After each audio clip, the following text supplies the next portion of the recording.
perfect. Yeah, well, I guess I should probably start off by saying congrats on both the award and the promotion and the chocolate. I think I've met almost all of you. But my name's Mark Burdick, and what I'm going to be presenting today is basically a research proposal, a PhD proposal that I've been working on about the worldwide lab studying self-organizing systems using digital social science.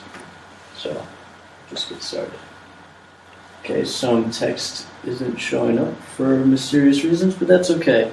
You can see I'll start off with the worldwide lab, and then there should be bullet point number 2, which is all about digital social science. I'll talk about some methods. And then I'll go into self-organizing systems, and then I'll combine these two parts. I'll talk about how that can be done, and then I'll look into some potentials for the future of this research. So starting off, what is a worldwide lab?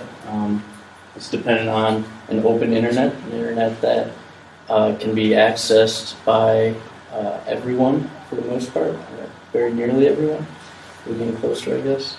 And also that when you have access to that internet, you have access to large portions of it, not just Facebook and news or just email, which has been proposed. So yeah, I say up here, it'd be naive to assume that it'll stay this way.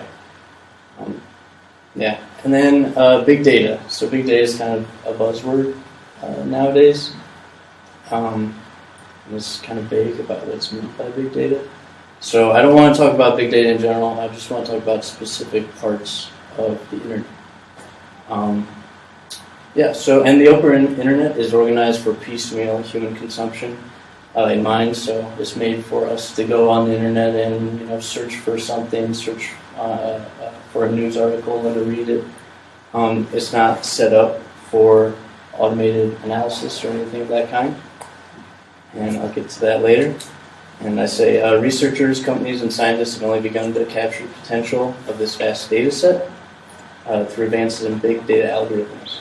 But the internet is much more complex than an Excel sheet, so new techniques are necessary to actualize the potentials that the open internet has.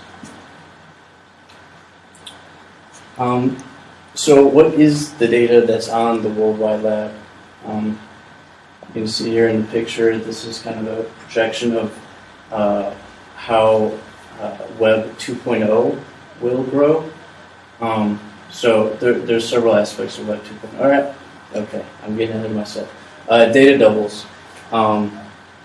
These are doubles of individuals and organizations and nations that exist on the web that different surveillance groups are trying to focus on. So to create a data double of individuals is one of the goals, and also organizations. And their ability to do this is only going to grow, but everyone's ability to do this will grow. These data doubles will become more and more accurate, more and more complete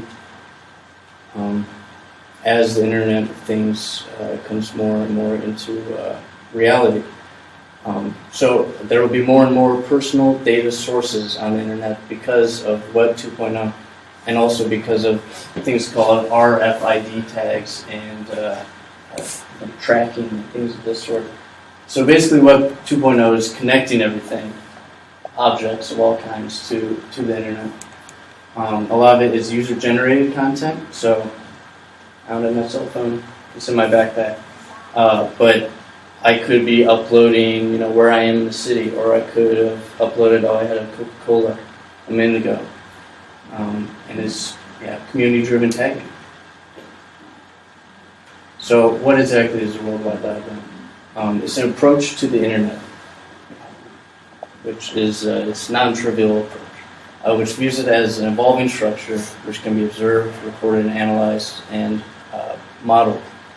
And one of the benefits is archiving is possible, so you can record web pages in exactly the state that they're posted, and you can go back to these web pages for later analysis.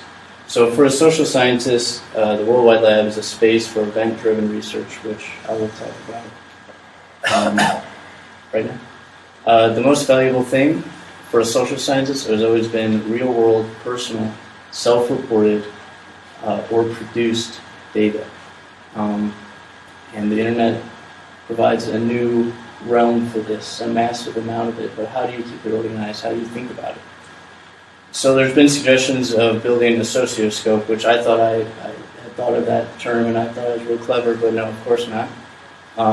Apparently MIT have been trying to build a socioscope since 2011, and they started out with cell phones, and now they're working on adding Facebook to the cell phones. But their research is on very small groups.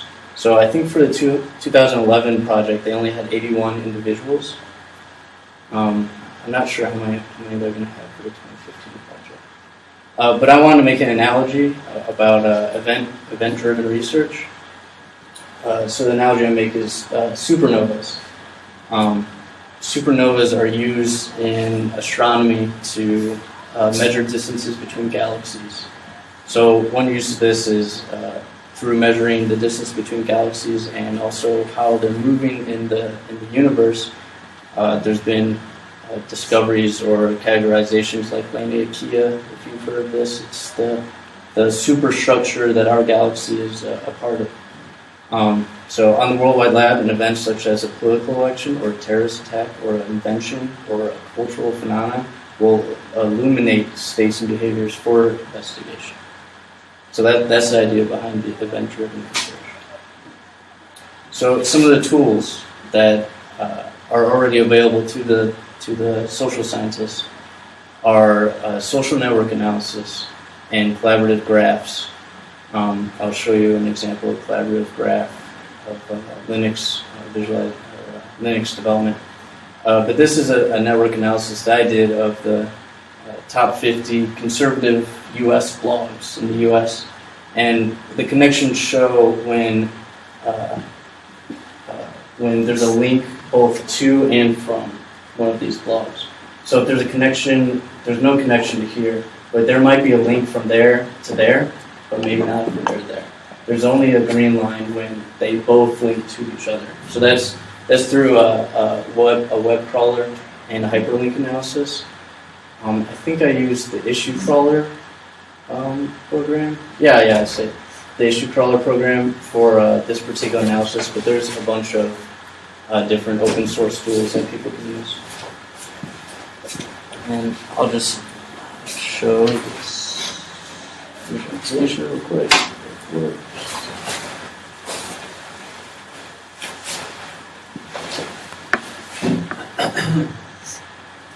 If it works. It may be slow.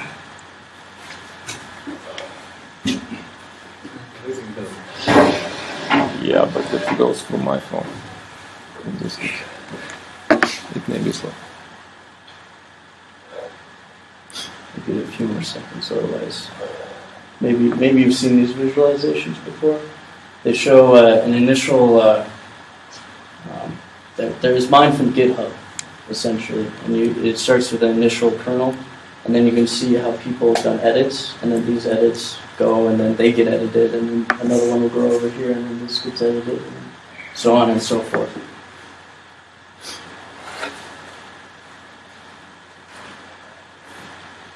Okay, maybe we'll just move on. Say that for them. If it doesn't matter. Get this quick.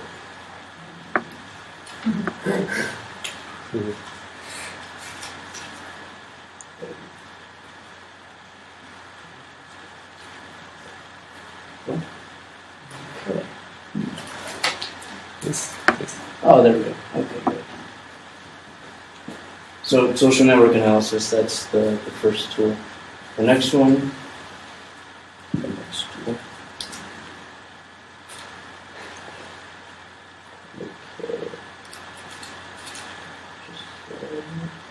There we go. Sorry about that. There we go.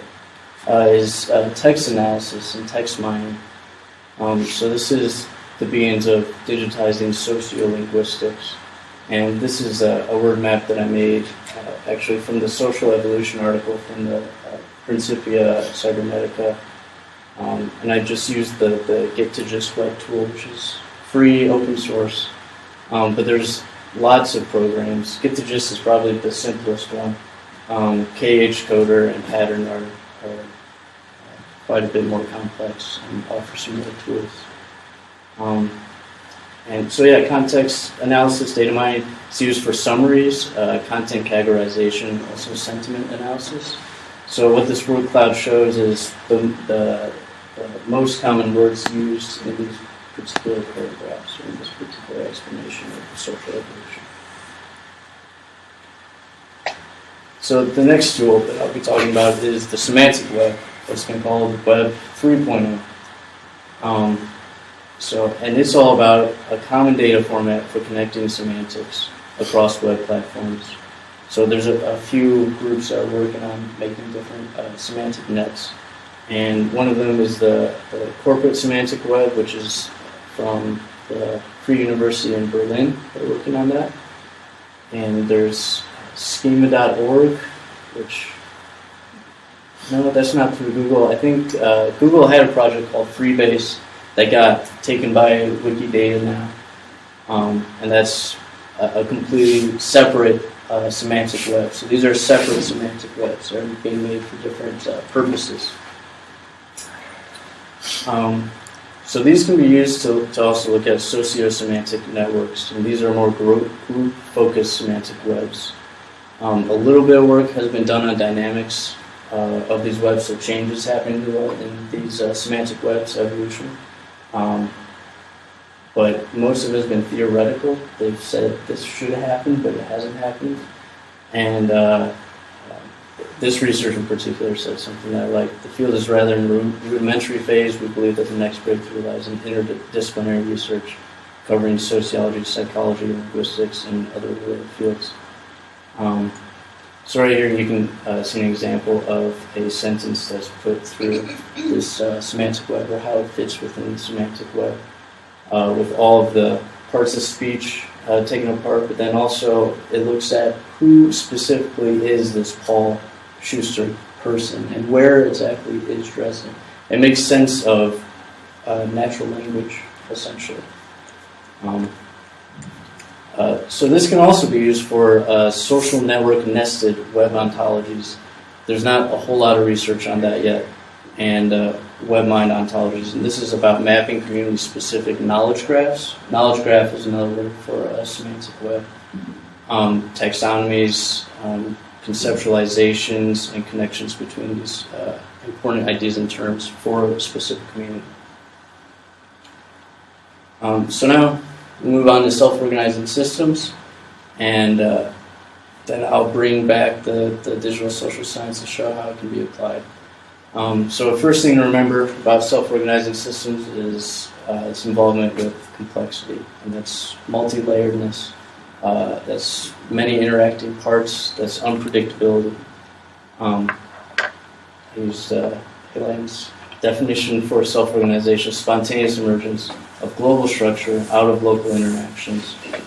And generally what's used is a bottom-up approach, is simulation. And this is great for simulating flocks, for example, because you can see these structures and you can see if your simulation is what it says it is. I actually think this is a simulated flock. So what are some of the mechanisms that are happening within self-organizing systems? So one is attractors. It's a state space which can be entered but not exited. It's a positive state space. A positive state space, but not a negative state space. Okay. It's a part of the state space which can be entered, but sometimes it can be exited. Sometimes not always. Well, not spontaneously. If it's perturbed, it can be exited. Spontaneously, okay. it will only enter and exit. Okay. And cascades are a rush of bifurcations. I'll make an analogy of that on the next slide. Evolutions, transitions of one state to another following changes in boundary conditions. Not necessarily because of conditions. Because of something other than boundary conditions. transitions. You can have transitions that are either deterministic because of the internal dynamics or random because of variation or because of changing boundary conditions. There are many ways that you can transit from one state to another. Okay. And cybernetics, self-organization through regulation and control of feedback loops. The question is whether it's self-organization can also have regulation and control at both from the outside. It's still cybernetics. You mean internal feedback loops, but not external? Is that Internal feedback loops that have been set up by some kind of a designer, like that's the example of a thermostat. The thermostat has been designed, it has not self-organized. It's a cybernetic system. It has a feedback loop, but this feedback loop has been created by the designer to reach a particular goal. So is it only cybernetic if it's been deliberately set up? No, cybernetic means that it is a control system. It means that it tries to achieve some goal and tends to stay in that goal. Yeah, okay. A cybernetic system can self-organize or it can be designed.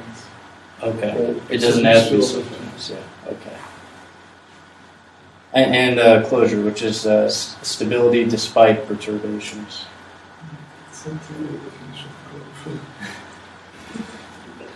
How would you define? Stability, normally stability already implies that it's despite the perturbation. Stability means that you have an equilibrium to which you return. Closure, there are different meanings of closure. There can be closure in the sense that nothing can enter or nothing can exit. And then there is a more complicated sense of closure where a system is kind of self-producing in the sense that what comes out goes in again. Okay. Well, I'm pretty sure that there are mathematical formulations of at least most of these that have also been laid out. But in And terms that's of, one of the what? but in terms of like mechanisms of self-organizations, the points that you're making, I think are valid. But the definitions, I think, are a little bit like okay. Yeah. It's not that Okay. they were wrong. Yeah. It's that yes, there are. In order for self-organization to happen, attractors, yes, they exist. Cascades of like events could happen. Evolution, yes. Cybernetics. So the points are right, but the way that they're being elaborated are a bit but they're okay. We'll see how they apply to some of the social, digital social science tools. I'll get to in a minute. So this is where I start to combine.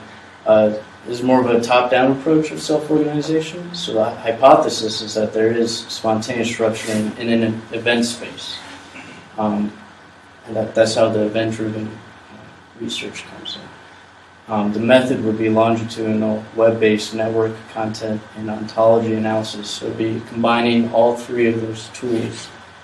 And the goal would be to visualize some of the mechanisms. And then ultimately to try and find a way to turn that into a tool that everyone can use to study any given event.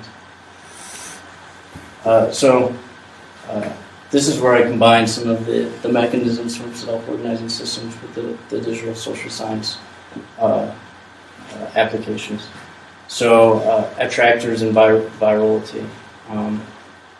If you can find some evidence of this happening in the data that you gather from using the tools, that would indicate some type of self-organization that's happening. How would you find attractors in the data? It's not a trivial. I realize. That's part of the question, and I think there being a mathematical formula for attractors could help with that. Because in a network, especially in like a network analysis where you can see different conversations happening, you should be able to see something going viral, for example. Does the form of something going viral in these networks look like attractor, like in the mathematical formula for attractors? I think, like for instance, if, the mathematical definition of attractors, maybe qualitatively can look like something that happens like for a video or news that goes viral. But not necessarily in terms of real mathematics. Because, of course, like for instance, if you put a video online, a lot of other external variables also contribute to that thing becomes something viral, really. Yeah. But is it a tractor? It like qualitatively can be because of the circumstance, the context, time. But like in terms of a dynamical state, that my definition of my tractor is a form of there is a tendency in the system that there is a tendency inside the system that the state of the system actually moves toward the second state. But if you put it like in a context of a video or a photo or something, that concrete example and definition cannot be really well defined. The problem is that an attractor is that under any circumstances, if you are in the basin of the attractor, you move towards the attractor. But the problem is when you get data in these kind of things, you see that a particular trajectory has been followed and you end up in something which may be an attractor, but you don't know what would have happened if you had followed a different trajectory. Would it have ended up in the same attractor or not? If it would not have ended up in the same, then it's not an attractor. Then it's just one of the many places that it might go. So an attractor is Yeah, I mean, you can imagine it like a hole in the ground that is surrounded by a slope, and you let the ball roll, and it follows the slope, and it ends up in the hole. And once it's in the hole, it can't get out. Yeah. But that means that wherever you drop the ball, it will always end up in the same hole. That's the attractor. Okay. But what you typically see is that the ball follows a particular trajectory and ends up somewhere. But would it have ended up there as well if it had started from a different initial point? In general, you don't know with social systems. It's very difficult to establish. Yeah. Sometimes you cannot even formulate a systematic formulation if you don't have a system in the sense of connection between variables. That's right. It's very difficult to show that there is a system. If there is no system, maybe there are local attractors, but they are not really attractors because there is no recurrent activity. You have an event like Obama versus Romney. It's an event, and this event will never repeat itself. So unless you find some kind of formalism to put a lot of particular singular event into the same systematic description, there is no point of talking about systemic behaviors like... Let's maybe give an example that might be more applicable to the attractor. It's a form of radicalization. Typically, young Muslims that at a certain moment get radicalized and may join ISIS. We have different Muslims with different initial states in different countries, with maybe different upbringings, different backgrounds, but you see that many of them tend to end up in the same attractor of joining ISIS. Then you might try to find what do all these different cases have in common, that they all end up in the same attractor. So what's the basis of attraction? That's to say, what are the kind of initial conditions that may lead somebody to join ISIS? Yeah. Because there you start from many different cases that Yeah. all end up in the same thing, joining ISIS. There, the attractorism might possibly be used. Okay. But even then, attractors typically are deterministic, while in the social world, nothing is deterministic. Two guys that apparently start from the same conditions. The one may be lucky and meet a friend who convinces him not to join this radical organization. The other one meets a different kind of friend that tells him to join the organization, and they end up in two different attractors, or they started from apparently similar states. Yeah. I would say that if you're able to get a picture of the entire area of, it's kind of hard to explain, the entire event space and the different attractors which might exist within the event space. So, well, in the case of elections, you might say that the candidates are attractors in the sense that people at a certain moment will make up their mind and vote for either the one or the other. And once they voted for one of the two candidates, it's an irreversible event. They are in the attractor. Okay. But again, the question is indeed what's what you call the event space, what I call the state space, which are the variables that will predict. In the case of Obama versus Romney, there are some obvious variables like Republican versus Democrat, old versus young, liberal versus conservative, women versus men. But what you typically will find is that a particular constellation of these variables gives you a certain probability of voting for Obama and a different probability for Romney. So in that case, they are most approximate attractors. Stochastic attractors, you have a certain probability, but it's not a strict attractor.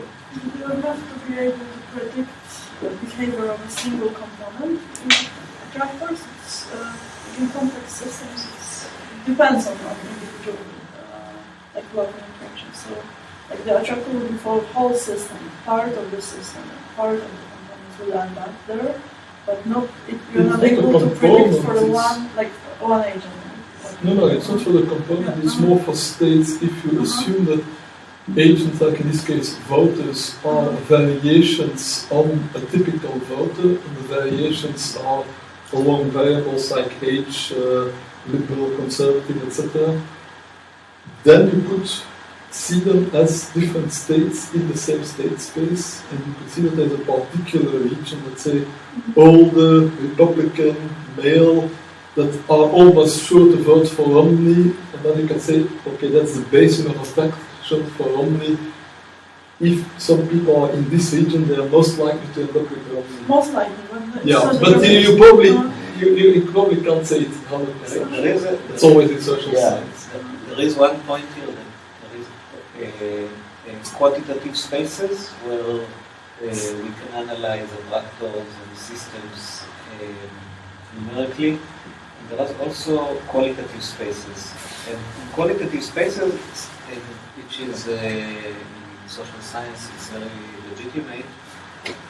It's not very trivial to understand what an attractor is, because the qualities, it may seem that there is a convergence towards a certain quality, but it's not necessarily an attractor. All people till now, live their life, and eventually they die. So death is a kind of an attractor. But no, it has to do with our interpretation, because from the natural world standpoint, there is nothing like death. Everything just integrates, disintegrates, etc.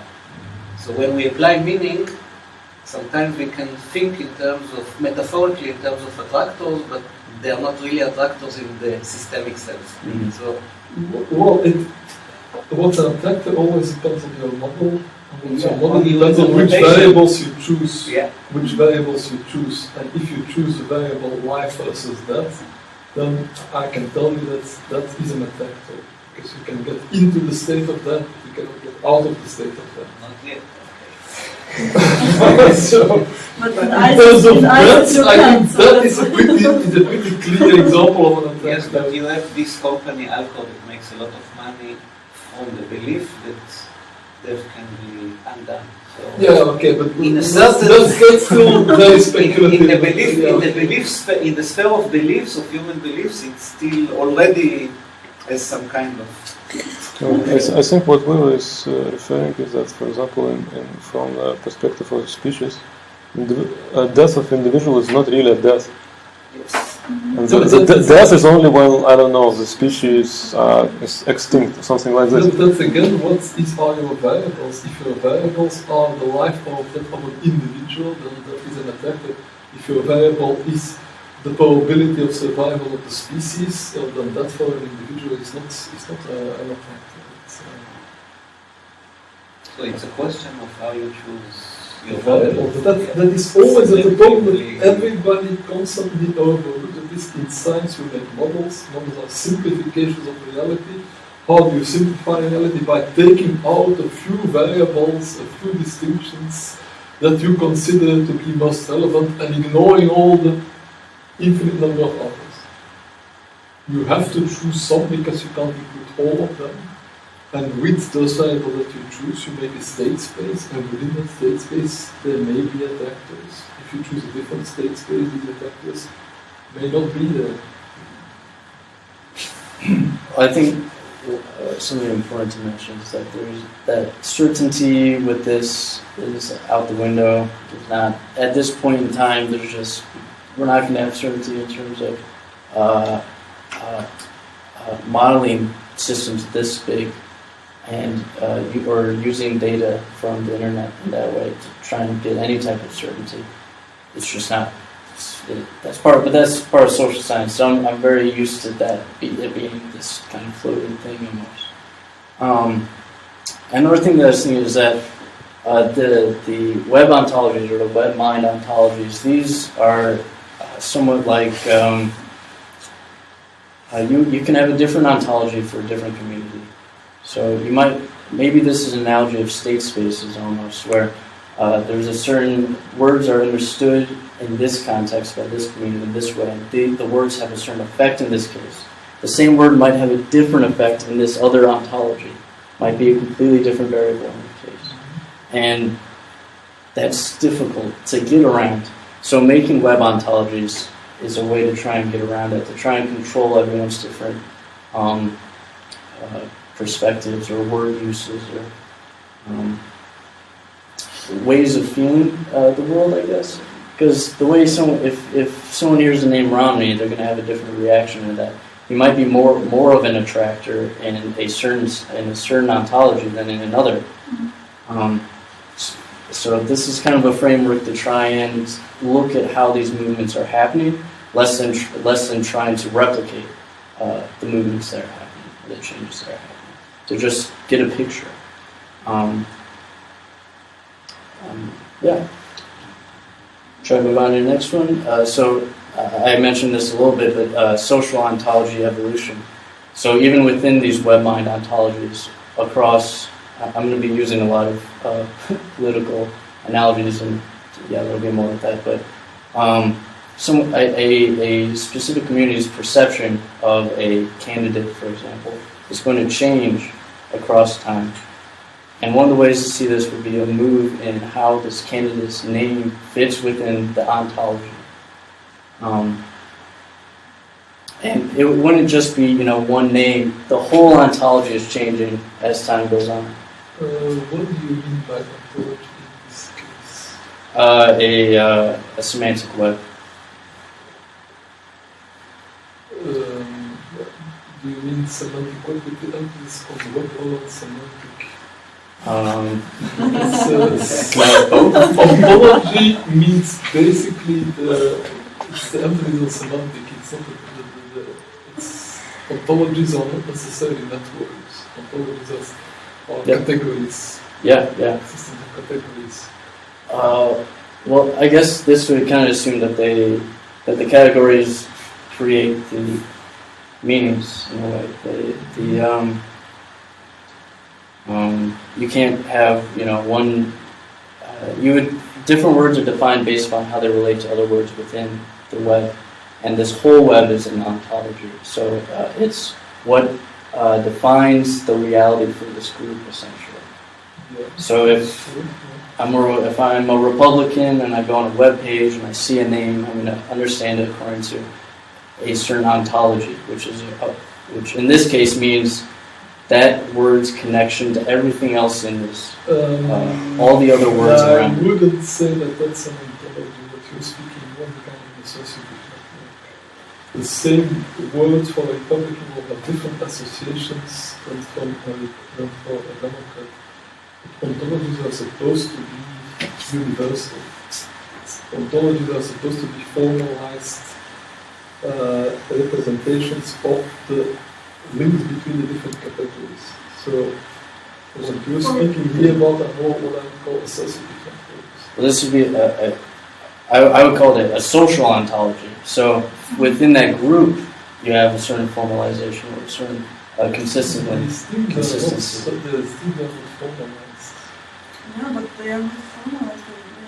Here they are seeing how they appear in the natural world, in text. Yeah, but you can find associative networks from from text, it's a very good technique, it's a very useful technique, but it's not an ontology.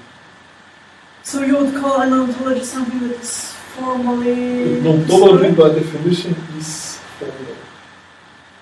It's an abstract formal representation of some kind of categorization of the domain. So they call it the formal representation of a conceptualization or something like that. And that's why the semantic web is something that's supposed to be understood by computers. Well, these kind of things are understood by people, and computers can map them in terms of associative network. Computers don't really understand what's the association between Romney and I don't know what, and the super rich, or people have an association between that. I mean, one of the tools is to try and get it. The Web 3.0 is supposed to try and make it so these associations can be read by computers, but they have to be built first. The semantic webs have to be put together. The semantic web is not really about associations. I don't have a problem of calling it a component. You can call it informal of a certain social system. Like what's there in a system, like recognized by a system as a cognitive unit. If you use ontology in the broader sense of a kind of a cognitive schema for categorizing the world, it might be said that there is a difference between semantic networks and associative networks. With semantic networks, you say an A is a B. If you are an A, then you have necessarily B. An associative network says A is associated with B in some way, and maybe I can put a number on that. Like you say, a penguin is a bird. So it's a semantic relationship. All penguins are birds. But if you say I associate penguins with being clumsy, it's not that penguins necessarily are clumsy. It's not an ontological property of a penguin of being clumsy. That we happen to have in mind pictures of penguins walking rather clumsily.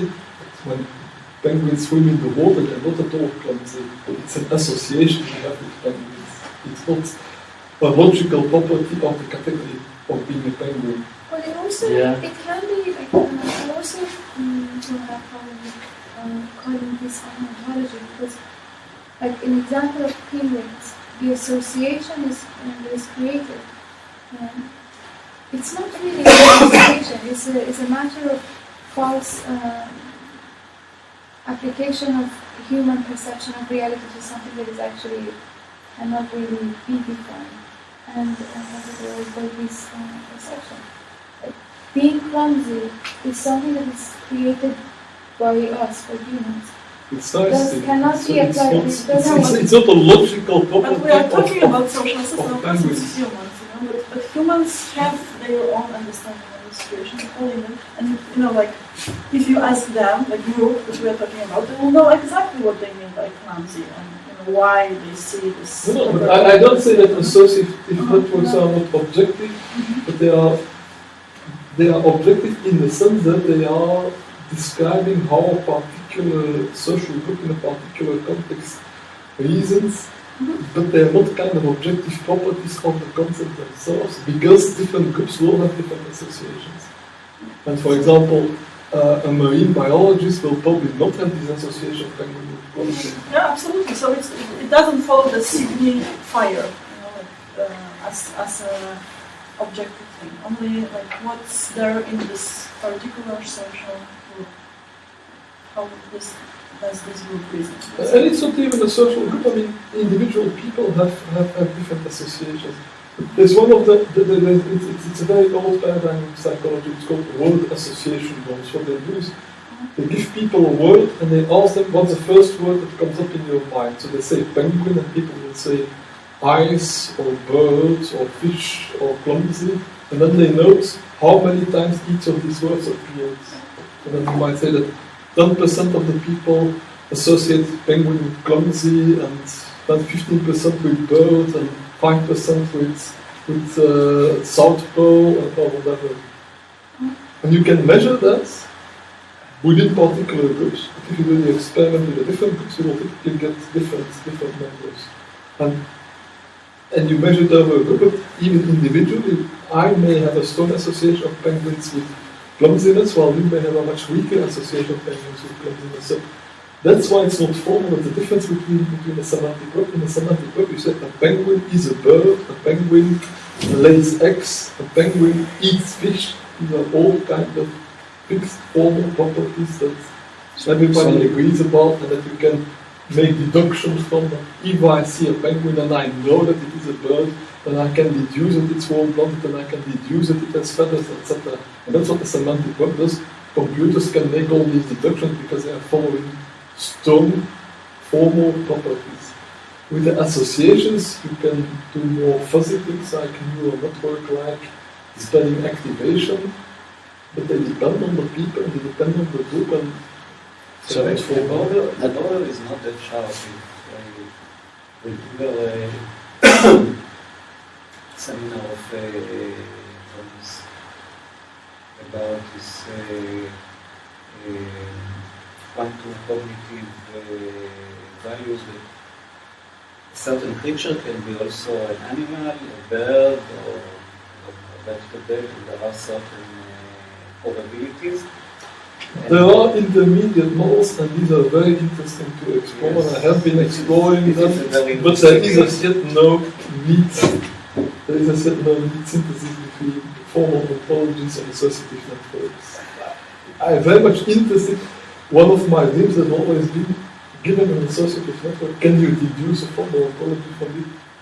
I haven't found a way to do that. Yeah, I'm not Most heuristically, you can say, if that is always associated with that, then maybe there are synonyms or the one is a superclass of the other, but you can't deduce it from it. There is no strict rule like that. I don't know enough epistemology, but the very concept of a formal ontology is I don't like it so much. Yeah, but a formal ontology is again it's again everything in science are models and simplifications.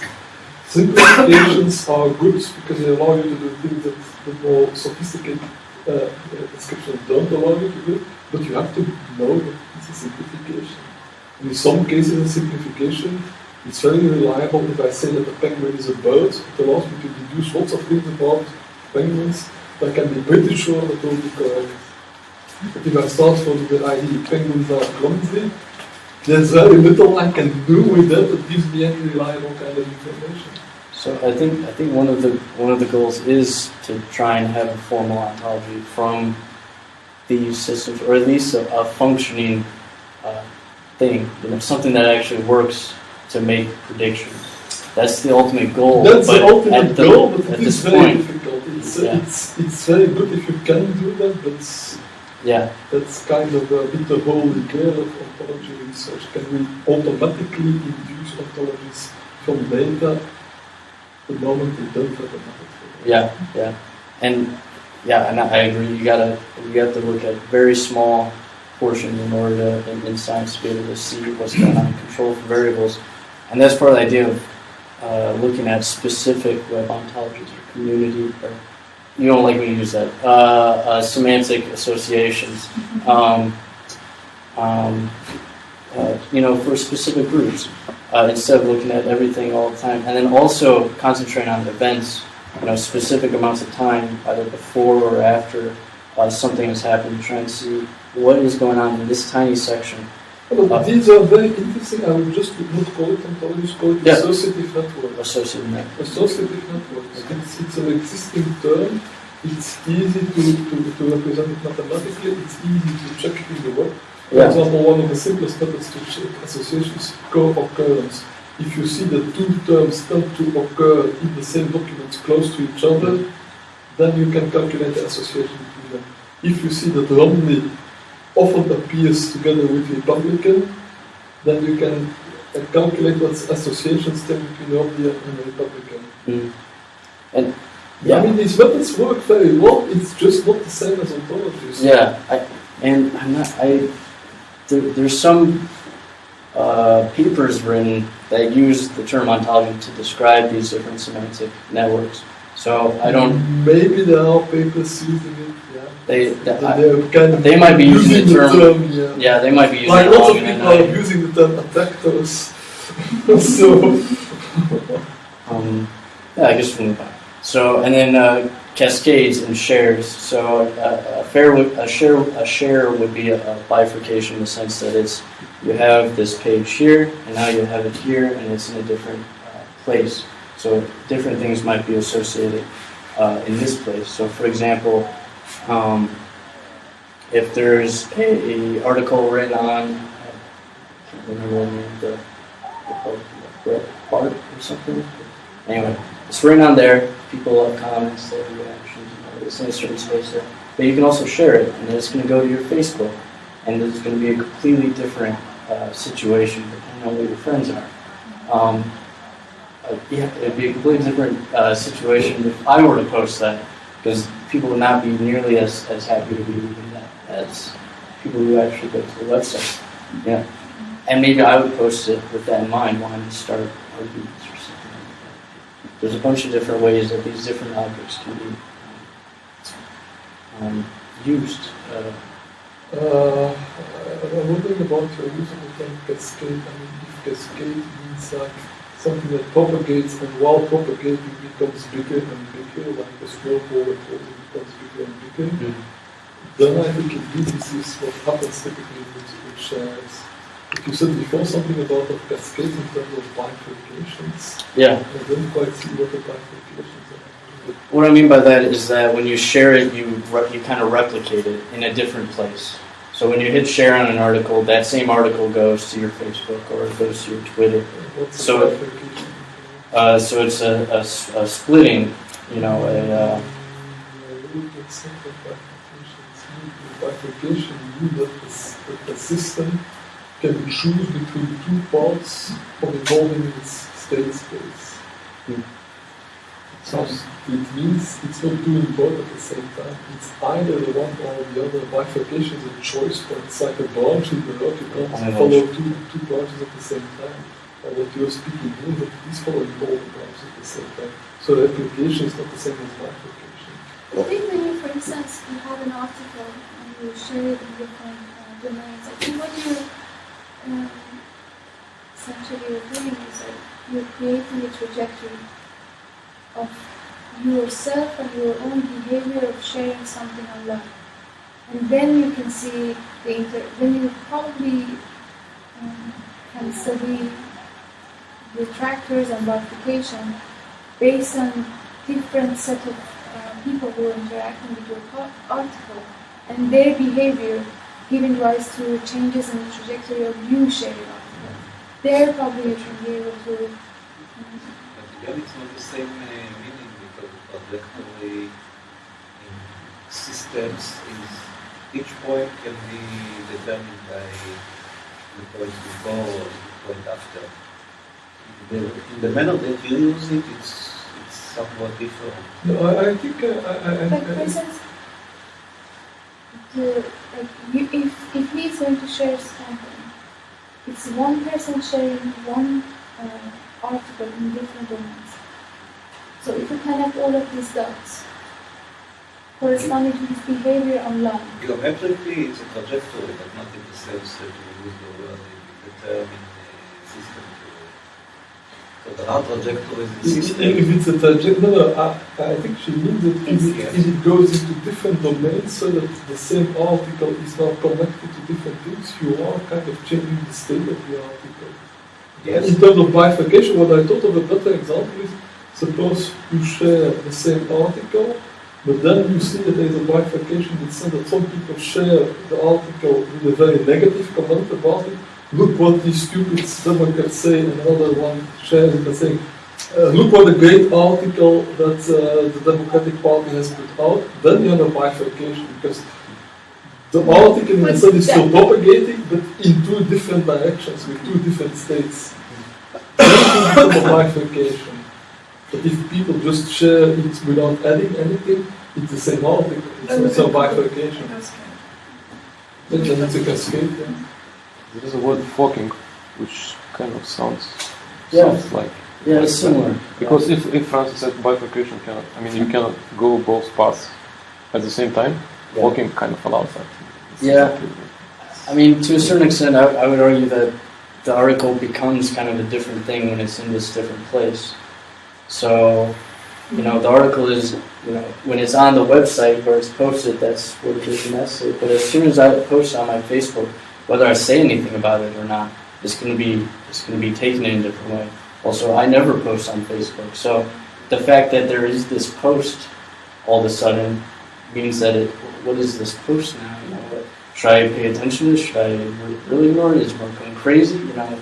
Well, So if you include the context of where it's posted as part of your variables, then you can say yes, there is a trajectory in state space. And the trajectory could potentially bifurcate, for example, if it goes into Republican Facebook page and the Democrat Facebook pages, it will have a different meaning. yeah, But I agree. I wouldn't restrict it only to like where, but the fact that it's posted by someone in some other context, in some, you know, by another person to other people, it's already another argument, like, you know, another communication. It's not only like the thing, but the act of posting is a different communication. Yeah, it may have a different meaning depending on who posts it in which context. or even if you come across an article that has 100,000 likes, and before it had no likes, that might lead you to read it and to take it more seriously than before. So even these likes, just clicking like, can have an effect on what the thing is. Yeah. Should we move on to the next one? Socio-cybernetics, also a cool term that I didn't come up with. So this is looking for cyclic triads. So an example would be any triangle that you can see, and there's a bunch of different sets of cyclic triads that can come about. So this one, for example, is identified by negative that way, positive that way, and then positive this way. You can have different sets of cyclic triads, and then these are combined to make a larger number. And why exactly triads?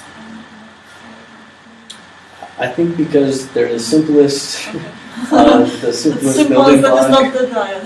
Yeah, So there is an approach in this whole theory that I don't remember what was the term where they look for respect patterns or well, they look at this very simple configuration like a type and a few others and they look for recurring patterns within that code. So, there's quite some research about it, but at SIP I haven't yet seen really convincing applications. yeah. In social sciences, I found one article that really uses a lot of cybernetics, and they use the cyclic triads. So why is that so sustainable? Socio-cybernetics, yeah. I think they, maybe because it's catchy, is probably the reason that they used it. No, I mean, I know the term socio-cybernetics. There is a whole group of socio-cyberneticians who use cybernetics to analyze social systems. They don't have any particular connection with cyclic triads. Maybe some of them may never have used cyclic triads, but I don't see the connection between the two. I don't know. These are some of the authors right there of this particular paper that looked at the last election between Obama and Romney. So the last bullet point on this is narrative stability and closure. So you could use ontologies again, but recurring phrasings. So a good example of that is guns don't kill people, people kill people. This is such a recurring phrase, and I hear it every election season, constantly. Everyone already hears it. Why is it being repeated again and again? This is a narrative that a certain group of people, this is their perspective. It's probably not going to change very much. So looking for these different narrative stabilities would I be like nice the to use. term narrative stability, but I would like you to operationalize it more. Is it more than just recurrent phrasing? Is there some way to measure that there is not narrative stability? I think that these tools could be used to measure narrative stability. There is no way to do that already that I know of. There's no one's done that. But I think it would be very useful to be able to do that. And not just, I'll get to the next part. Because narratives can be short or they can be long. With one type of narratives, you can call also theory in science a kind of a narrative. Narrative stability is defined by how many phenomena a certain theory can explain. So maybe it can be Narrative generalized. stability is interesting for the kind of thing that now that this, where you have messages that get propagated and that change, after a while there's a kind of a closure, so that there is like a narrative that is reconstructing itself. But the question is how you measure that. Yeah, how do you measure it? Yeah, I'd like to try these tools to measure it. That's part of the... Maybe there are certain, if you can express a narrative in terms of propositions, you can isolate groups of mutually reinforcing propositions, and then maybe develop some certain kind of methods for them. So that's the kind of an idea. Yeah, and I think that could possibly be done using these semantic association or these association networks. Is seeing that they have a lot of, they're in a place of strength or something along those lines. If you see, for example, like a particular phase like guns don't kill people, typically is followed by some other phase, which itself tends to be followed by some other phase. That may be a way of kind of reconstructing these narratives and seeing how stable they are. Yeah, across time, or even across groups, possibly. So the ultimate goal, as I mentioned before, is to develop an open source tool that can be applied to any given event that anyone would want to apply it to. But the short-term goal is to focus on a particular event. So what I'm doing right now is I'm starting to test some of these processes and tools and combining them. I'll begin with archiving the U.S. political blogosphere network. I already did the network of the 50 top conservative blogs, but that network will probably change across time, so you have to do this iteratively. Can you use Internet Archive for that? You can, and I have, yes. Okay. Yeah. It's, but I'm hoping that I can find a more streamlined method, because right now I have to do it by hand, and that's not ideal. I know that there is a way to do it, to set up so it can look at different web pages iteratively, but there is no way to set up to do a network analysis iteratively. So I have to do that by hand, do a network analysis, say every week or whatever else. So, but you can save the web pages to do if you want to do content analysis later on. So you mean as far as I understood in the Internet Archive, you can go back and to check what was the state of, let's say, comment, thread, whatever, at a certain point in time. Yep. So, well, okay, you know better, but it seems that it's kind of, how can you do otherwise? Yeah. Without this Internet Archive. For the association network, that would work and also for the for the content analysis, but for the network analysis, because it looks at all the web pages on the particular website, and those might become dead, or the technology doesn't work with this old web page. It needs to be able to follow it, and there might be dead links on like an archive page. How do you recognize conservative blogs? Is it from self-description that they say they're conservative? For my initial one is they call themselves conservative, but later on it would be nice if they could be categorized according to their semantic associations. Or conservative is concealed as something else. what's that?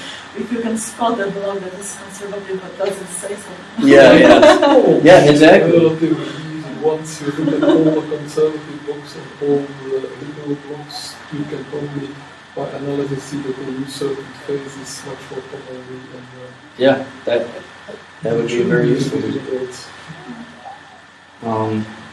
So yeah, the next step after I start doing this is demo or die. Pick an event. So I kind of say the first presidential debate, which is in September 2016. That's the first main debate, not the primary debates, which are happening right now. Is it still that long? Yeah, it's still that long. It's still that long. That's shocking, but. And then, to build some association networks, and of course archiving, and to try and make an event space visualization of the presidential debate space. So that might be, a month or so before and a month or so after. I can kind of decide on that.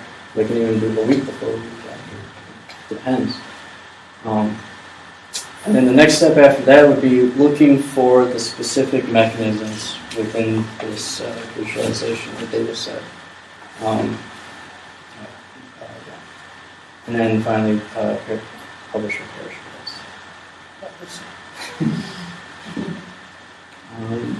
So a little bit about potentials. Short-term potential, you can see the relations, reactions of web communities. You can see noise-driven mimic evolution of wordings, micro-narratives, opinions, or networks of alignment. That'd be a good short-term result. Long-term, you could possibly visualize the evolution of large-scale socio-semantic structures and trends. So I would call those more worldview evolution, changes in big perspectives in the world. So changes in science, for example, paradigm shifts, things like this. But that would take a massive amount of time and a lot of computer time as well, probably. But the analogy I make is that it'd be like a connectomy or an fMRI of the internet brain. And so while I was doing research, I found some interesting projects that ARPA is working on. So that's the intelligence branch of the U.S. government. They fund research projects that are kind of out there. And they have some projects that are similar to this, but their goal is forecasting and threat forecasting. They want to try and be able to predict when something's going to happen, which is a much bigger issue. So the problem with complexity, that's what they're going to have to run up against, yeah. And so I suggest combining top-down and bottom-up approaches. Maybe forecasting will be possible someday. Maybe. And then I go a little crazy and I talk about what a open source tool that could do this type of forecasting would look like. So if you could do some forecasting, if just the government could do some forecasting, they would have the ability to influence an event space or inhibit or encourage specific self-organizing mechanisms. But if everyone had it, then it would make a global super ego where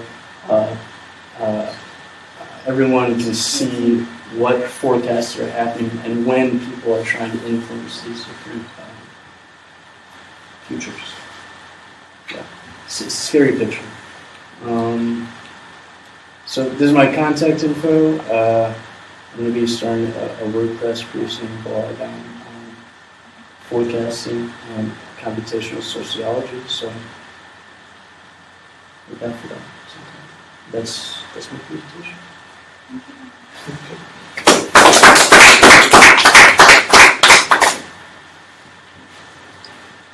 I think there are a lot of tools for doing this kind of analysis, but these tools are scattered, they're often quite technical.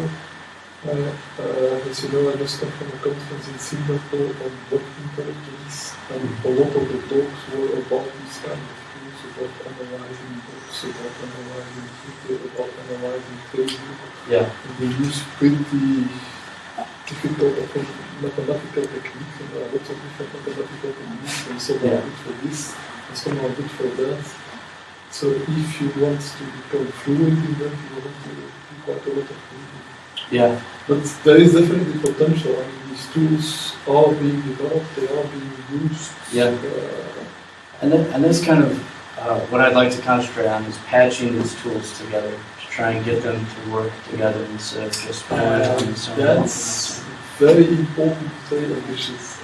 Yeah. Yeah, because as I said, these tools, there are a lot of them, and they're usually pretty heavy mathematics, and they have all kind of hidden strengths and weaknesses that you don't know until you apply them to a particular type of data. And in one case, it gives you brilliant results, in other cases, you don't get any results at all, or you get quite intuitive results. Yeah. It's not obvious. Yeah. But the association, the word associations, it's one of the oldest and most reliable and simplest tools. So I would definitely go for that. Okay.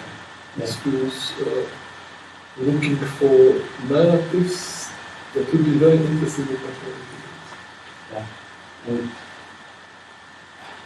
I think some of the things can be done by hand right now. So, for example, you can make a network analysis using one tool. You can do content analysis using another tool.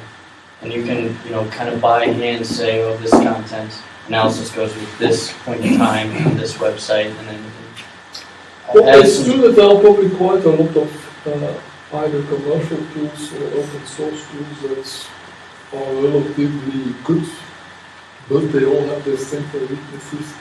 So it's best not to take just one tool off the shelf and apply it, because for some things it's really bad results, for other things make it good results, you don't know.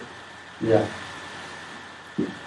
I guess you can only see how it's going to work, how a particular technology will work in a particular case if you apply it a bunch and see what the output is. But I would definitely go for things like word co-occurrence, that instead use for word associations. Probably what you call ontologies, what I would do is first do some kind of a system. There are also traditional systems that take out the keywords and want to show that create these tags, tag cards. Yeah. And then try to find the association between all the tags in the clouds for a particular group of related blocks. Mm-hmm. And then do the same for a different group of blocks, for example, Republicans versus Democrats, or Republicans before the elections, Republicans after the elections. Yeah. And then see what has changed. So see which tags have become more common. That's the most obvious, but also which links have changed. Yeah. Maybe after the elections, you will see that conservative blocs rarely speak about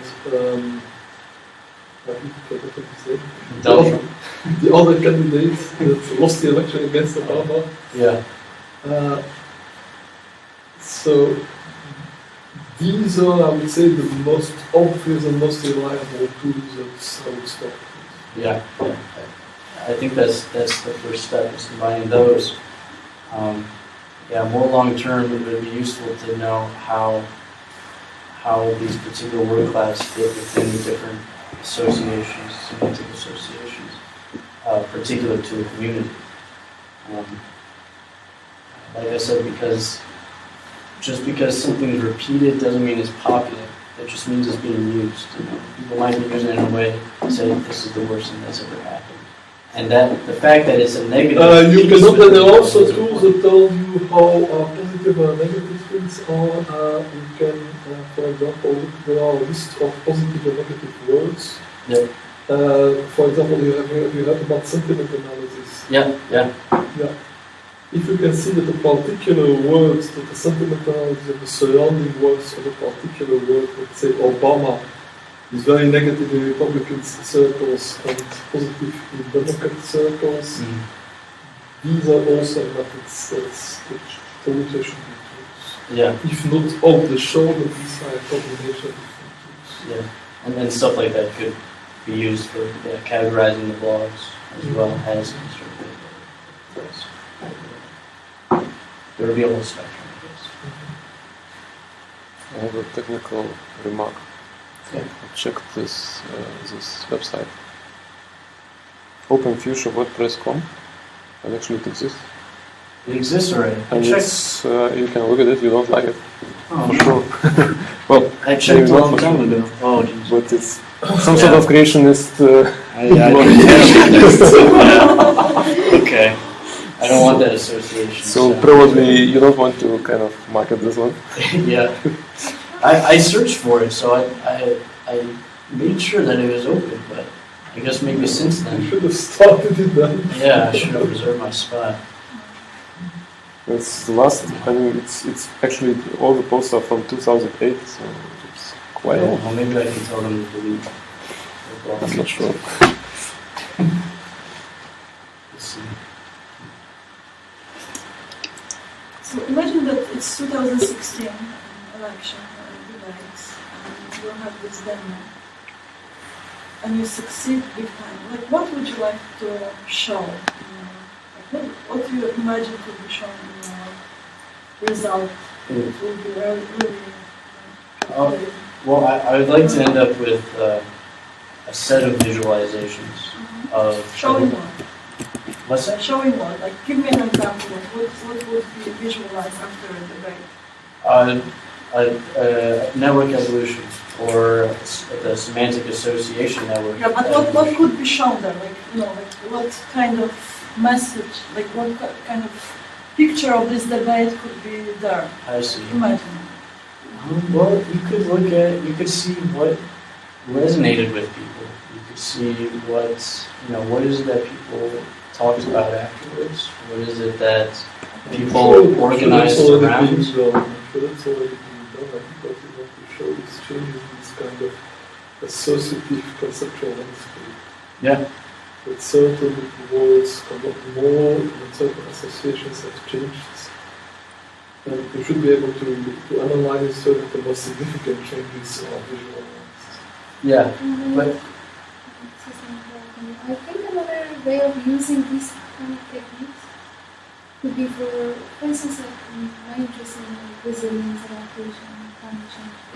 That using these kind of techniques allow you to see how you can frame a particular, for instance, set of positive behaviors that you want to create in a community, and knowing which part of which associations these communities value the most, then you can actually frame your policy or your solution, what have you, in a more place-based and unauthentic way. So you're not imposing something on the system. You understand that You use the language of the community to formulate your narrative. Or like creating like this narrative dynamics you mentioned. Right?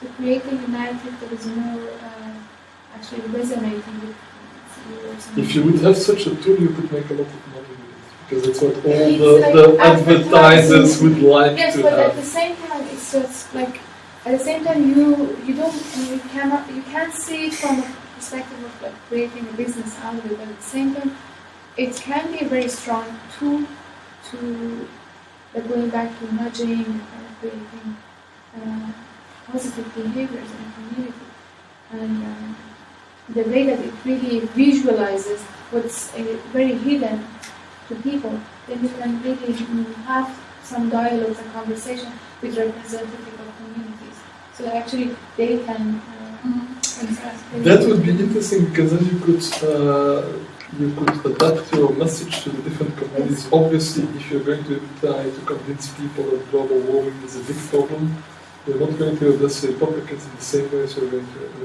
address the Democrats. yeah, For example, if you do an analysis of conservative vox, you will see that certain words have very negative connotations.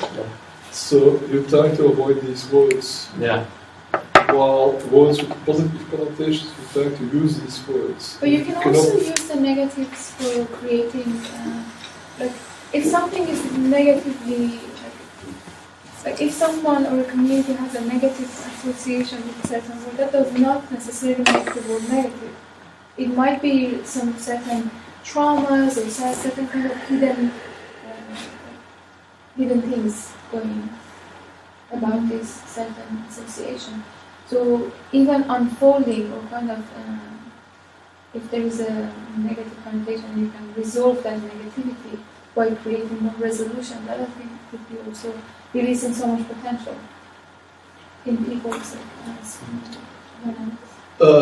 Yeah, but it's more difficult to resolve a negative than to just avoid it. Ideally, you would convince the Republicans that global warming is not something that's a hoax or a conspiracy or whatever. But if you know that they associate certain terms automatically with conspiracies and hoaxes, maybe you can use other terms that for them have more positive connotations, but that in the end leads them, nudge them in the same direction. Yeah. Another way of looking at this is that, I mean, again, like I give examples from adaptation and resilience, is that the new way of creating a governance system in a complex and technical and socio-ecological system is by creating a polycentric approach to governance. That means you have different groups communicating together. You're not forcing any kind of, you're not superimposing any previous agenda on them. Well, you want to create a dialogue between them. It is almost like shown by a triangle, having those people who value more like a top-down approach, those that they value bottom-up, and those that are actually like NGOs or just non-profits. So having a tool like this, I think allows a way of creating a coherence and synergy between these different positions. Like in case of, again, like creating a case for climate change or case for sustainability or behavior change. That's how I see probably. I'm not sure what I understand what you mean by polycentric. Do you mean something like multi-stakeholders? More multi-stakeholders, but like polycentric, it's actually like governing the commons that look from Ostrom. Like a decentralized network? Not this, it's polycentric. It's like it has multiple. That's several centers, like, yeah. Like for instance, the state people who are actually the people. The state people are the people. Like the normal people. The normal people and those bastards on top of it, we all want to get Normal rid people. Again, like my view is that with problems such as, like, for instance, climate change or sustainability, there are like big problems, they're complex, there are a lot of processes.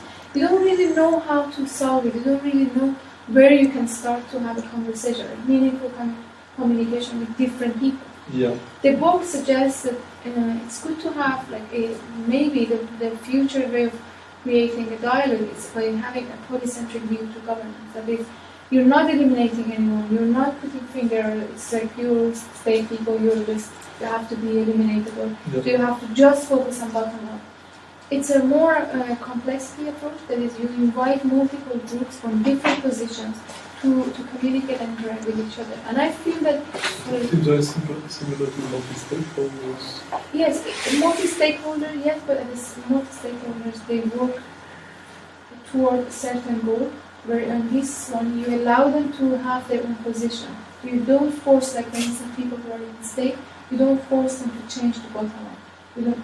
You let them... You mean you create a dialogue between the different centers? Yes, for instance... But without making them come to a consensus? Yes. While in multi-stakeholder systems, they are kind of going towards a consensus. Yes, so you allow the conversation to grow and unfold as it just happens. This is similar to the idea of world of views, actually. World views can coexist.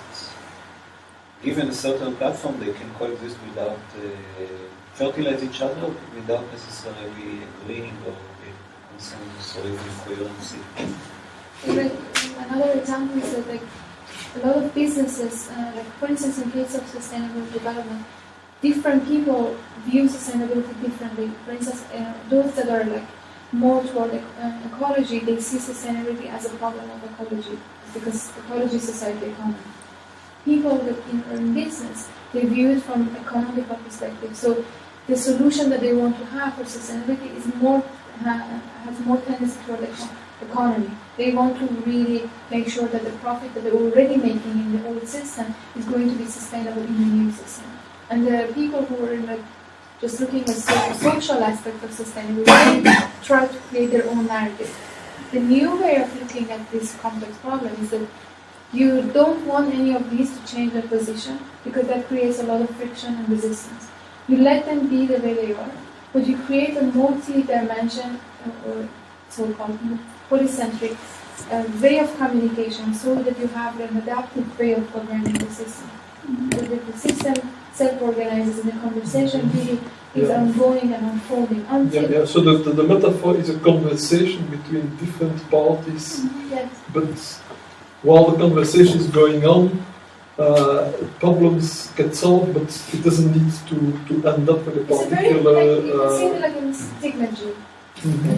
You're not directly creating a feedback or an input to these different groups. You create an atmosphere by creating a multi-stakeholder or multi-agent way of communication. And I think that if you have tools like this that allow you to capture these different streams of communication, and you can kind of create maybe a big data or synthesis of different communication, then you can see which party is actually tending toward which discourse on sustainability. And then from there, then you can nudge them. But you also customize nudges. You don't just nudge all of them because you have to reduce your emission no matter what. You just nudge them in a way that really suits them. Really is a matter of you're not even it doesn't conceived or perceived as a nudge. It's perceived as more of a communication and an interaction and relationship. What this method could be interesting for is that you can start by analyzing documents or books or whatever in this very general statistical method by looking for the most common tags and the most common associations. And then you apply some kind of a clustering algorithm on that so that you divide it in these different centers, and then you have kind of prototypical narratives, ontologies, associative networks, whatever you want to call it, for each of these centers. And then you can see for each of them what are the typical things that for them are important and that have positive or negative connotations, and which things do they associate with which things. And then you can start to have communications directed at each of these centers in their own language. And I think these structures are there. There's just no tool out there to look at them in a way that you could then change how you phrase things or target things like that. Yeah, I mean the example you give of Democrats versus Republicans is of course a very simple example because here it's a very clear dichotomy. Everybody knows on which side you are. At most you're somewhere in between. But the sides are very well defined. In the polycentric world, there probably will be many different sides that are some closer together, some farther apart, and it's not obvious to map those. And this methodology could also help mapping those. But then you can't start by saying, I take a conservative block and then I will analyze all the conservative blocks. Then you have to do some kind of a cluster analysis to find these kind of blocks tend to have a similar view and these have a kind of a different view. And the categories have to come from them rather than me imposing categories. And I think the other way to use this way of approach and analysis is to find problems or find concepts that like a big organization or almost like universities agree that it's an issue. For instance, I give again an example of climate change. Like right now there are like almost a universal discussion about climate change. And I think having something at a higher level, macro scale, to really fix your analysis, you're just looking at something that is fixed. It allows to kind of reduce the complexity into a coherent narrative. So you're just looking at something, and that allows you to create closure and convergence. Or like set of 17 set of like sustainability goals. So 17 of them. But that's obvious how you would do it with this kind of methodology. Most with this kind of methodology, you would see which are the kind of concepts people consider important But that does not necessarily mean that these are really the most important concepts, because the really important things in global warming may not be the things that people speak much about. You could possibly test something like that using this. You could say, well, it seems like this is the most important concept. What happens when I use it? Does it? Or you can also, like, right now there are a lot of available discussions and dialogues in COP 2001. The recent meeting in Paris. You can put all of the data that is there and analyze it to see that, well, okay, it was about climate change, but really what part of the climate change is attracting more attention.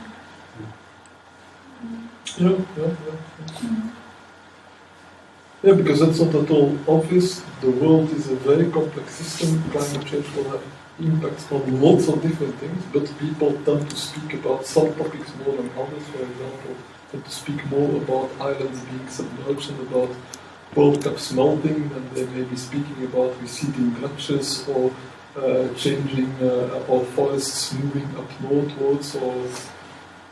But I think one of the very difficult things is, to get an overview of all these different conversations that are happening and seeing how they relate to each other. So that's for a reason that I want to end up with a visualization so that you can maybe see and understand the whole thing a little bit better. Instead of going to all these websites and reading all the comments. But can you do like a real-time analysis? That would be great. Because then itself, like if you build like a prototype or a template of something that potentially captures all of these discussions, then you can use. Lots of people do that with Twitter. The famous sentiment analysis of Johan Boll, my PhD student, where he predicted that if the sentiment on Twitter is more positive, then one day later the stock exchange would go up. That's kind of an almost real-time measurement of certain things. Yeah. I mean, real-time would be fantastic. The tools people aren't are there. working now with Twitter feeds to do this kind of thing. But it all depends on which questions you ask. There are huge amounts of data. Depending on the questions you ask, you can get interesting results or you can get spurious things. I'm a little bit less interested in real-time analysis and then associating that with like a stock market. I'm more interested in the structure changes that are happening there. So it might be that there is association. Well, I remember that Weaver, in the beginning when he made his PhD, he was speaking about tracking changes in road use, I think. But was it thinking in terms of those methodologies or more? Actually, it was an idea that I tried to figure out. More theoretically, I didn't go as far as how methodologically you can infer it from communications, etc. Though I believe it's possible. But you cannot.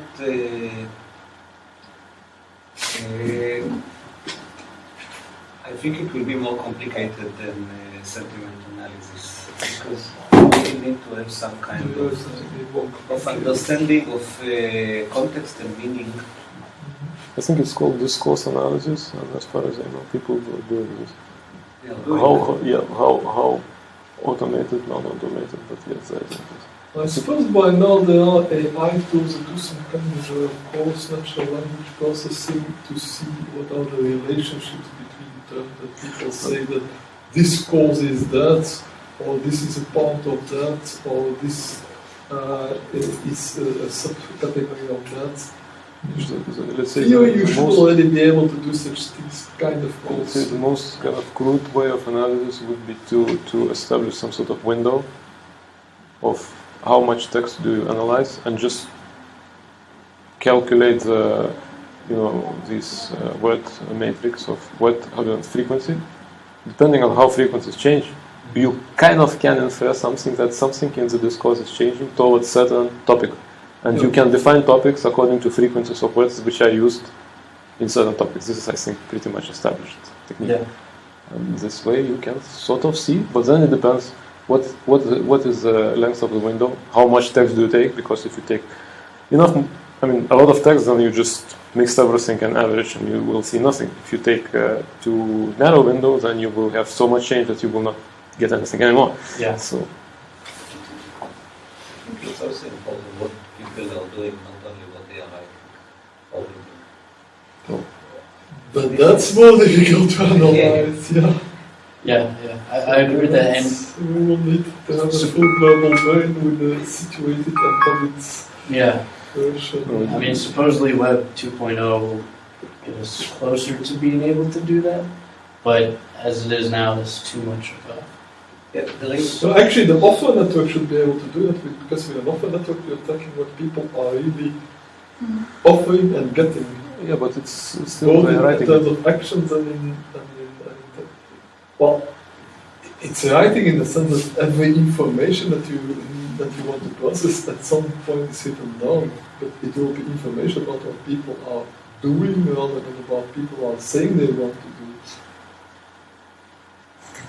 it. If you ask for a ride to a particular place, you can assume that you are actually going to that place, that you're not just writing about your intention of going to that place. Yeah, but this should be kind of possible if you can access GPS data, which is there are applications which allow you to kind of publish it. Yeah, no. I mean, at the moment, that's another thing that they were all doing in Singapore. It's kind of tracking smartphone data and so on. So you can take quite a lot of things, but it quickly gets very complicated. Well, the offer networks, if there would be a good ontology of offers and demands, that would give you a much wider range of things, because otherwise you're typically limited to space, time, texts, and maybe social contacts. These are typically the data that you get at the moment. Well, but it's Maybe you will get emotions indirectly also, but actions, that means I'm going swimming, I'm going to have sex, I'm eating a piece of chocolate. You can't measure these things at the moment. It depends on whose Facebook you follow. Because some people's Facebooks or Twitter, they post everything about you. So Yes, they're more. Yeah, but the problem is that if you have pure texts, unless you have a pretty smart, context-dependent AI system to analyze what they're writing, there's a difference between writing about something and actually doing it. that's very true. Yeah, some people lie. Not so much that they lie, but that they just speak about the intention to do it and just actually do it. I mean, since what you say is that if we get more data, then it will become less complicated to get some. To get some meaning out of it. If you get not more data, if you get More diverse or whatever from no, more sources. if you get more explicit, more clear data. I mean, somebody writing on his Facebook about different types of chocolate that he likes is different from somebody ordering a particular brand of chocolate at a particular moment from a particular shop. If you order them, you can assume that they will actually eat it or give it to somebody. If they speak about it, you don't know whether they will actually eat it. Today we have a larger and larger footprint on the infosphere. Yeah. More and more things that we do can leave traces in the. Yeah, but these days are not always available. For Yeah. example, Amazon is not going to tell me which types of chocolates have been ordered by which type of people, and there will be lots of other websites where people buy chocolate. If I want to do a study of under which conditions do people buy chocolate, for example, after the awards. They don't sell At this? the moment, I don't have these data. I mean, these data. They don't sell this? I would sell that. This is kind of Do you think nice. Amazon would sell these data? I think it might get them in trouble because people wouldn't want them. If you aggregate, it's like what Google does. They aggregate and then they sell some sort of aggregate data of whatever, how people behave. I imagine If they don't sell it yet, they will.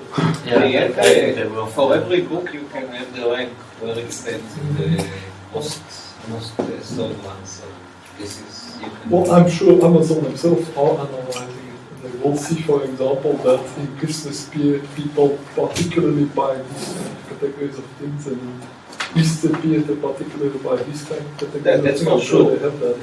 It's true. If you enter Amazon, immediately you get certain kind of recommendation based on what people buy, what you specifically used to buy in the past.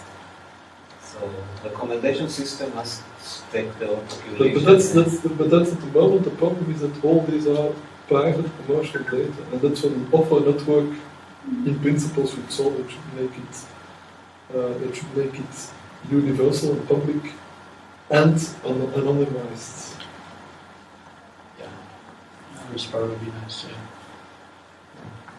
I don't really see how it solves it, because this is a kind of question of proprietary rights or whatever to data. And it's not about technology. You have the technology. It's political question. Whatever technology you build in, you have the same problem. Who has the data, who owns it, who fires it, and who are these hubs which collect data now? And it's not gonna go away. If Facebook was open to sharing their data, my presentation probably would have been a little bit different. I would have used Facebook as an example. And that's part of the reason that I concentrate on the open internet, because this is stuff that isn't going to be closed off to people. But if you had Amazon or Facebook or any of these, it would... People can ask users of Facebook. They actually do not want the data to be public. Yeah. Actually, they like Facebook to keep it as secure as possible. Yeah. And, okay, let them do money from that. Everybody does that. We kind of accept the deal, but Yeah. I don't want everybody to know what I'm posting. This is a kind of a contract. Yeah. So why should you have this kind of thing? What's the kind of... Why do we trust Facebook with our data?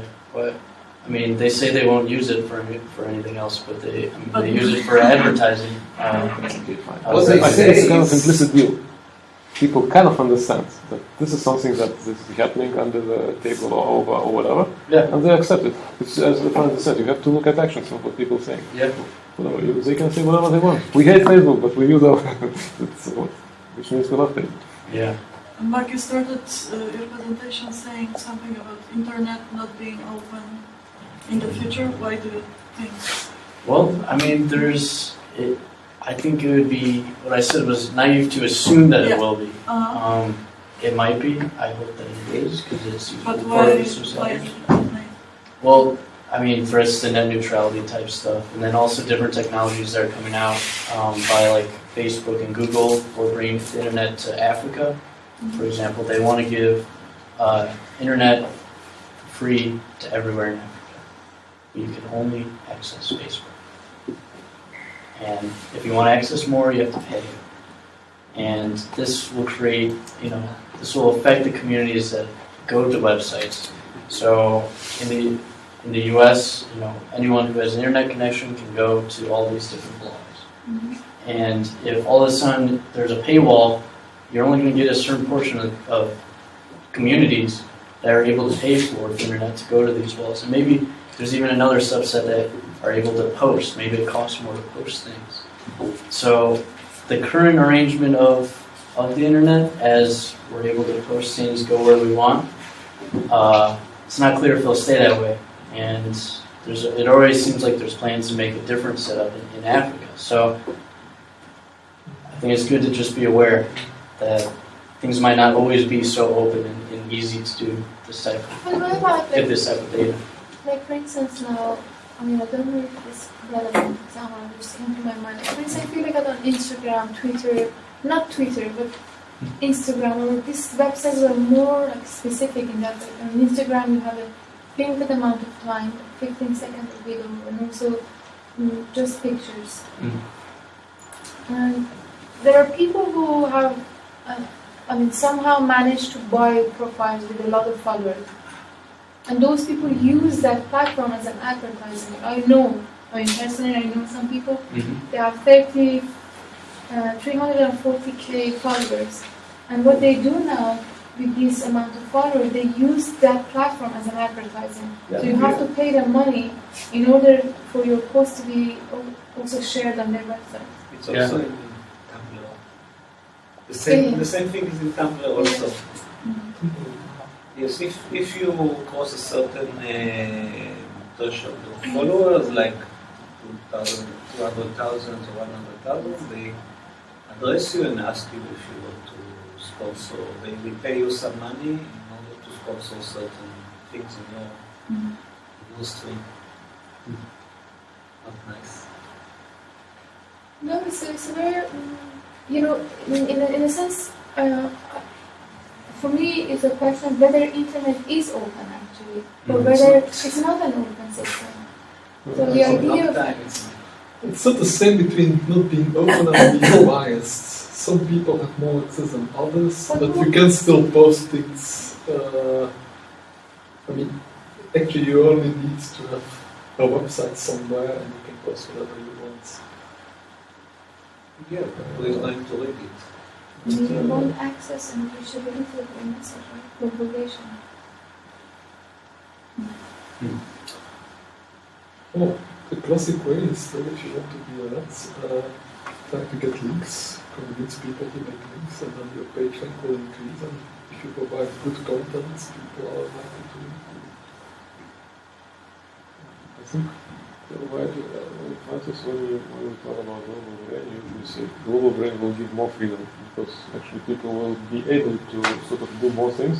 I think this applies to internet too. We say, okay, it's not open, but actually, if you take away the internet, you even have no chance to be heard.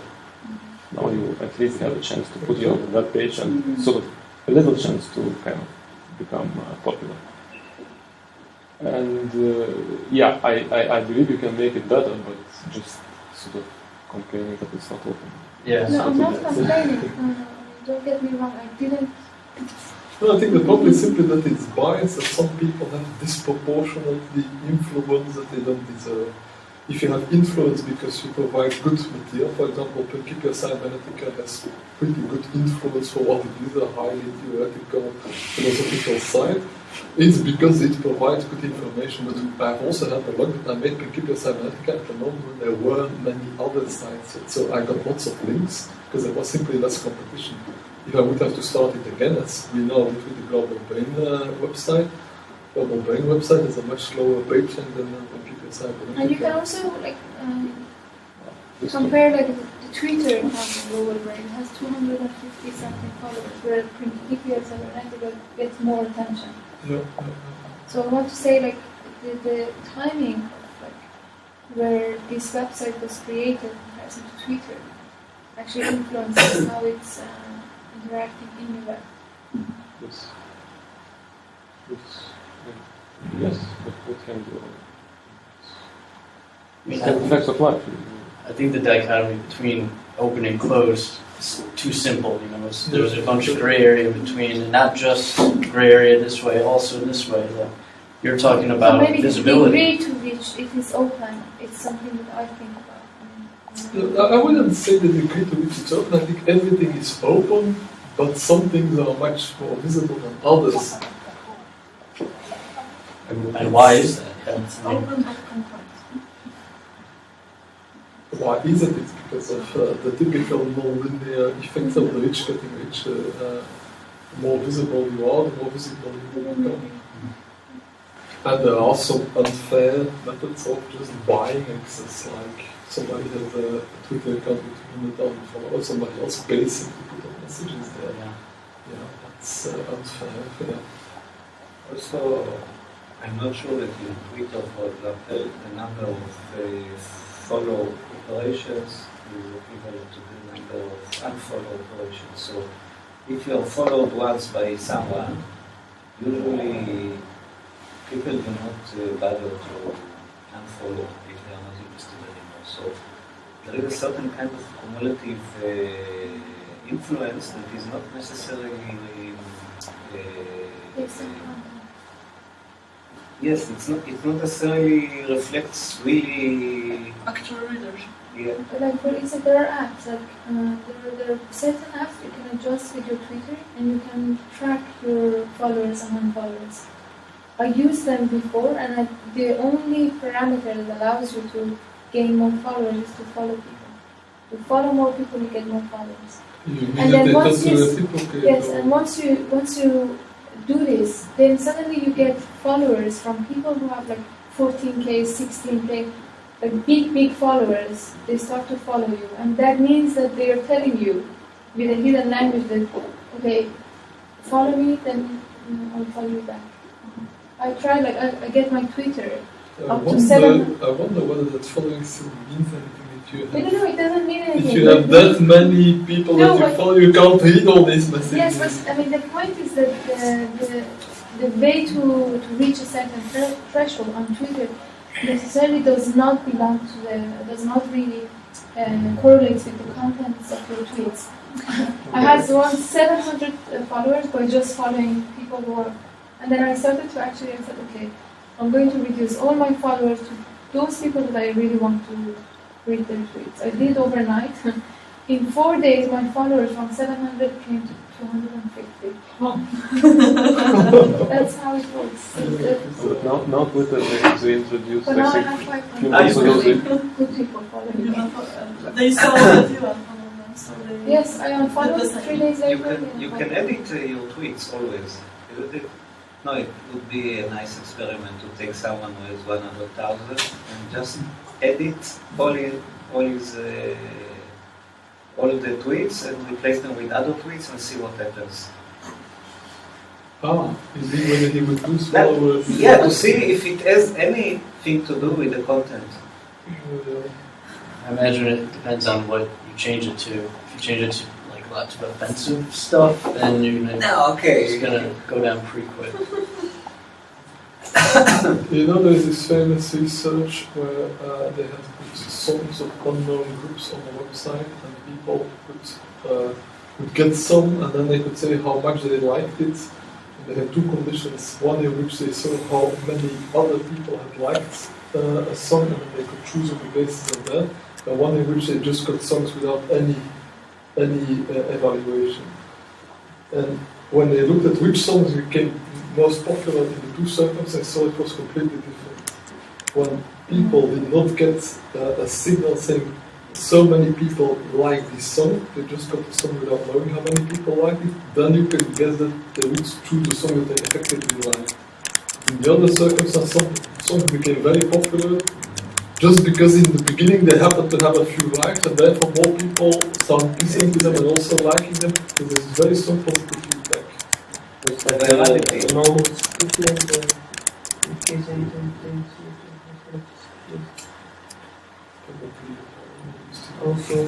Also in case they didn't see. No, in case they didn't see probably was not. It would be interesting. I don't know actually whether they checked the distribution. You would expect that there would be more of a normal distribution, but they didn't see it more powerful in case they saw how many other people. Yeah. I was just thinking, I don't know to what extent stuff like this could be used to identify these different ways of manipulating the networks. Because, for example, we were talking about Instagram or Twitter. Maybe people initially post because they have things that they want to say, and when they get to a certain threshold of followers, they start to think, I can make some money from this, and then all of a sudden they switch to doing what you were talking about, where they follow and then follow back until they grow, because then you get more revenue, the more followers you have. Yes. So But the other thing is that I think another force that shapes the way that people behave online is that a lot of people now having an account that has a good reputation online as a source of trust to create with their audience. So they potentially, because they want the trust and also the presence on social media, what they do is actually the easier way to get like this kind of reputation and trust is to manipulate.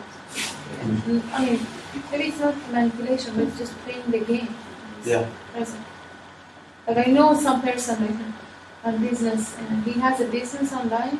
I mean, he has his own business, but the business itself has a strong correlation with like having social presence, social media presence.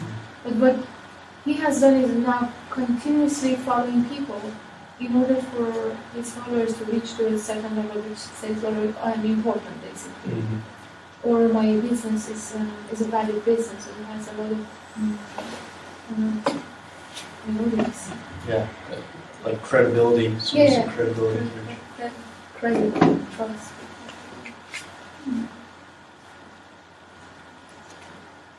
But I think that the more entrepreneurial space will be open, the more, the tenser the competition becomes. So maybe. I think it is a competition that is the real culprit. If people would not make money by the number of followers, they wouldn't be inclined to do all these kind of manipulations. There would still be, of course, you would like to have more followers rather than less, but then there wouldn't be this kind of strong pressure to do it. But the other also element is that like followers necessarily, I have like some accounts on my followers, and if you have all like 300k followers, not all of these 300 followers are necessarily actually interacting with your content. Like I have like some people that I follow, they have 300 something k people following them. But the post that they get, the maximum amount of likes is like 5,000.